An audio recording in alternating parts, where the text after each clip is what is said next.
Bonjour, c'est un coup de projecteur sur la mobilité européenne et internationale des apprentis organisé par les chambres de métiers et de l'artisanat que vous propose la belle entreprise. En compagnie de François Le Gallo, boulanger à Toulouse et maître d'apprentissage. Et à ses côtés, Gérard Livigny, formateur en boulangerie à l'École supérieure des métiers de la Haute-Garonne. Bonjour messieurs. Bonjour. Bonjour. Alors pour commencer, Gérard, vous organisez chaque année le voyage pendant 15 jours d'une dizaine d'apprentis. Une vingtaine. D'une vingtaine, je vous sous-estimais, toutes mes excuses. Donc d'une vingtaine de jeunes. Est-ce que vous pouvez nous expliquer un petit peu comment se passent ces jours? Alors nous partons donc pendant 15 jours avec 23 jeunes en règle générale. Pour un tiers, ce sont des boulangers et à peu près 8 pâtissiers et 8 chocolatiers. Et nous les plaçons dans des entreprises belges qui sont partenaires depuis des années.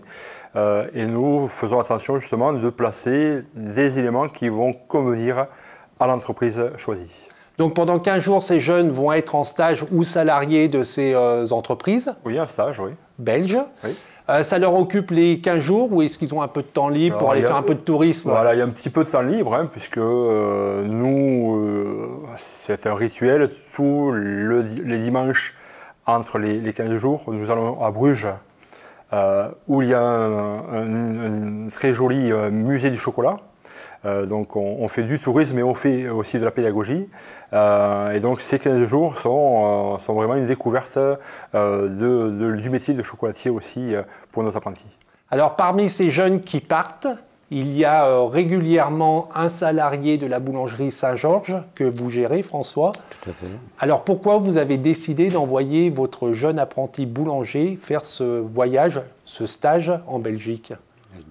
On va dire que j'ai plutôt accepté, puisque c'est Gérard Livigny qui m'a sollicité pour le faire. J'ai tout de suite accepté, puisque c'est une opportunité pour les jeunes de voir ce qui se passe ailleurs. Hein, on est dans un métier où on travaille beaucoup, on reste un peu entre nous dans notre fournil et on ne voit pas ce qui se passe à l'extérieur. Quand je dis l'extérieur, ça peut être tout simplement notre environnement proche. Alors aller à l'étranger, voir ce qui s'y passe, c'est encore mieux. Et puis pour moi, ça peut être une forme de récompense pour mes employés. Donc on va dire les plus méritants, mais ils le sont a priori tous, mais chaque année, rituellement, il y a un des deux apprentis qui part en Belgique, donc les apprentis boulangers partent chaque année en Belgique. Oui. C'est des jeunes qui n'ont pas tellement eu la chance de pouvoir voyager, bouger, voir autre chose? Oui, dans les milieux dans lesquels on va dire on recrute, ils voyagent peu, beaucoup ne connaissent même pas Paris, hein. Donc aller à l'étranger, c'est encore mieux. Et c'est une opportunité vraiment de se confronter, d'échanger, et puis de donner envie, déjà, de donner envie pour la suite. C'est une première approche, en espérant, moi je les encourage en tout cas fortement à aller plus loin après. Pourquoi ça a été mis en place ce séjour? Quel est l'intérêt d'envoyer ces jeunes, au-delà de les faire bouger puis d'aller faire un peu de tourisme en Belgique? Vous, quel intérêt vous percevez? C'est une découverte de notre mode de travail, hein, d'autres façons de travailler. En définitive, pour un résultat qui peut être identique, hein, mais la façon d'y arriver est aussi importante que le produit fini. Hein. Donc c'est vrai que les apprentis qui partent en Belgique, on leur dit, vous n'êtes pas là pour donner des leçons à nos amis belges, mais donc ils vont découvrir une autre manière d'arriver à un produit fini, qui sera du pain, du chocolat, des gâteaux, mais avec une autre façon de manager, avec une façon de concevoir une recette. Donc c'est l'acceptation qu'ailleurs c'est fait différemment. Et donc c'est une découverte aussi d'un pays européen. Hein, donc on veut vraiment tourner ces jeunes qui sont nés avec l'Europe, quoi. Hein, donc de vraiment se tourner sur autre chose, hein, pour leur faire découvrir un autre univers. C'est quoi la principale différence? Parce que vous dites on arrive au même produit mais par des chemins différents. En termes de management par exemple, c'est quoi les grandes différences du métier en Belgique et en France? Suivant les entreprises, il y a quand même une reconnaissance du produit, de la façon de faire le produit. Hein. Je le vois par rapport à nos apprentis qui sont vraiment mis dans des équipes rapidement, hein, puisqu'ils sont bien formés en France, hein, et ils sont de suite intégrés dans des équipes. Et cette façon de pouvoir les intégrer et de leur donner confiance, c'est aussi une sorte de management qu'on ne verrait pas forcément en France, où un stagiaire n'est pas forcément intégré de suite. Et c'est vrai qu'en Belgique, ils ont une vision différente, puisqu'ils ont vraiment l'habitude, notamment à Bruxelles, hein, d'avoir des stagiaires du monde entier qui circulent dans leur labo. Ils reviennent avec des revendications, les jeunes que vous envoyez, en disant oui, quand je suis à la boulangerie Saint-Georges, je suis un peu passif, je ne suis pas tellement intégré, je reviens de Belgique et j'aimerais être plus dans l'équipe. Non, c'est à peu près, on va dire que c'est à peu près l'inverse. C'est-à-dire que dans ma boulangerie, ils sont intégrés très très vite. Ils sont dans le métier très très rapidement. Moi, j'ai besoin d'éléments autonomes, qui prennent des initiatives, qui savent travailler sans moi. Je les accompagne tous les jours, hein. Je suis au fournil et avec eux tous les jours. Mais voilà, je veux aussi qu'ils se débrouillent tout seuls. Et quand ils arrivent en Belgique, eh ben, ils se rendent compte qu'ils sont opérationnels quasiment instantanément. Et ça les surprend pas mal. Et ça les rend, quand ils rentrent, assez fiers. Assez finalement, ça revalorise tout ce qu'ils ont appris et pas forcément les techniques, mais tout ce qu'on leur a pas forcément dit, qu'ils ont appris sur le terrain, mais en se confrontant, ils se rendent compte que, oui, ils ont vraiment des acquis techniques, des acquis intellectuels, puisqu'il y a le complément qu'ils ont au centre de formation, au CFA, c'est de la technologie, ça peut être des langues, des choses comme ça, toutes choses qui rajoutent du savoir-faire, des compétences, et des vraies compétences. Et ils se rendent compte, en allant justement dans d'autres entreprises, dans d'autres pays, que ce sont des vraies compétences.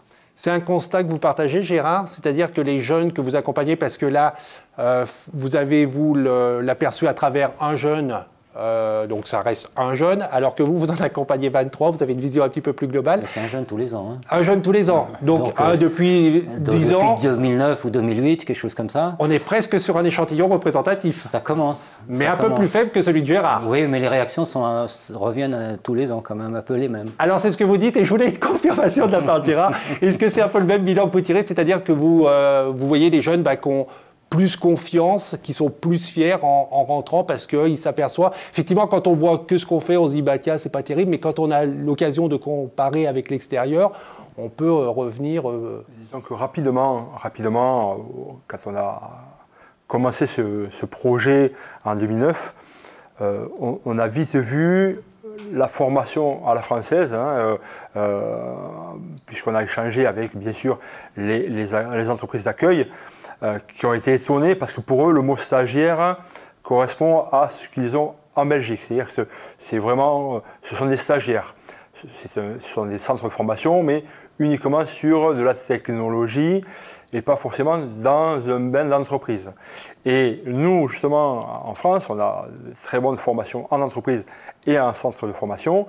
Et donc, ces jeunes s'intègrent, comme on vient de dire François, très rapidement dans les équipes. Et au fur et à mesure que le projet a avancé dans le temps, les entreprises prévoient du travail pour nos jeunes et donc forcément sont valorisés par ce travail dans l'entreprise, et il y a une prise de confiance qui est réelle, puisque bien souvent, à l'issue de ces 15 jours de formation, il y a des propositions d'embauche pour la rentrée suivante. Donc c'est vraiment un plus, hein, cette prise de conscience que ce qu'on fait avec nos mains a une valeur profonde, hein, qu'on n'a pas forcément idée en France, puisque bon, on est tellement habitué à la formation, et quand c'est reconnu par des grandes maisons, je citerai la maison Vitamer notamment, qui est fournisseur du roi, quand on a eu une proposition d'embauche par le chef, 12 boutiques dans le monde, c'est pas rien, quoi. C'est un plus justement à cette motivation. Vous avez perdu beaucoup d'apprentis après ce séjour. Alors je m'explique, est-ce qu'il y a beaucoup d'apprentis qui, après ce séjour belge, sont restés en Belgique et trouvé du boulot? Non, parce qu'ils respectent leur contrat jusqu'au bout avec nous, donc ils restent jusqu'au bout de leur contrat. Et puis, il y en a effectivement qui sont partis en Belgique. Vincent, récemment, qui était avec nous encore l'année dernière et qui, cette année, va travailler en Belgique. Oui. Vous avez une vision un peu globale aussi. Combien de jeunes? Donc 23 jeunes chaque année depuis 2009. Non, oui. C'était un peu moins au départ. Un petit peu moins au départ. Hein, on était sur 18, 16, 18. D'accord. Donc on a... Donc on est pas loin quand même de 200 jeunes. Ouais, donc on est quand même pas loin de 200 jeunes qui sont partis depuis 2009. Oui. Et sur ces 200 jeunes, vous savez combien sont partis s'installer ou trouver un emploi à l'étranger? Beaucoup ont trouvé un emploi, mais on fait un séjour de 2 ans, 3 ans. On en a un, ça fait 5 ans qu'il y est. Mais c'est souvent, bon, il faut quand même penser que la Belgique, c'est quand même le nord-nord, donc il y a un hiver. C'est les Toulousains qui disent ça, voilà, c'est les Toulousains, parce que pour les pays scandinaves, la Belgique, c'est quand même le sud, mais bon... c'est vrai que c'est quand même une expérience. Souvent, les jeunes qui partent après leur stage restent 2 ans, 3 ans, et puis rentrent. Et justement, ça fait leur force, puisqu'ils ont pu acquérir d'autres connaissances, ils reviennent beaucoup plus motivés pour s'installer en France. Vous êtes tous les deux de la boulangerie. Est-ce que cette mobilité européenne et internationale est étendue à d'autres professions de l'artisanat? Oui. Sur l'Occitanie, nous avons des coiffeuses qui partent, nous avons des bouchers, des maçons, des charpentiers qui partent dans d'autres pays. Donc l'Occitanie est très en pointe par rapport à la mobilité européenne. Il y a une forte volonté notamment, nous avons une chargée de mission à l'international, Madame Karine Noué-Marie, qui est très motivée par rapport à ça, par rapport à cette mobilité. Et nous avons donc des mobilités en groupe sur l'Espagne ou sur l'Italie, mais également des mobilités individuelles sur la Finlande, l'Angleterre ou l'Espagne. Est-ce que vous avez quelque chose à ajouter sur cette mobilité européenne et internationale de nos jeunes apprentis? On a fait à peu près un tableau précis. Sinon, on ne peut que l'encourager et la développer. Oui. Voilà, je souhaite vraiment que les jeunes soient motivés à partir, que les entreprises soient motivées à les laisser partir, parce que c'était un réel plus par rapport à la motivation de nos apprentis.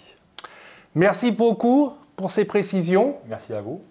Pour ceux qui voudraient en savoir plus sur nos invités, donc François a une boulangerie à Toulouse dont on peut donner le site internet, je crois que c'est www.boulangerie-saint-georges.fr. Nous avons un compte Facebook et un compte Instagram développé par mon épouse.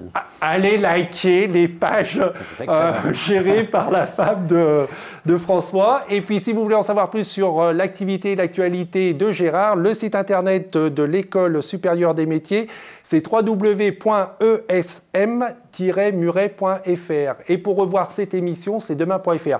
Vous pouvez aussi aller liker les pages Facebook de demain.fr. J'en gère quelques-unes, mais certainement moins bien que la femme de François, pardon.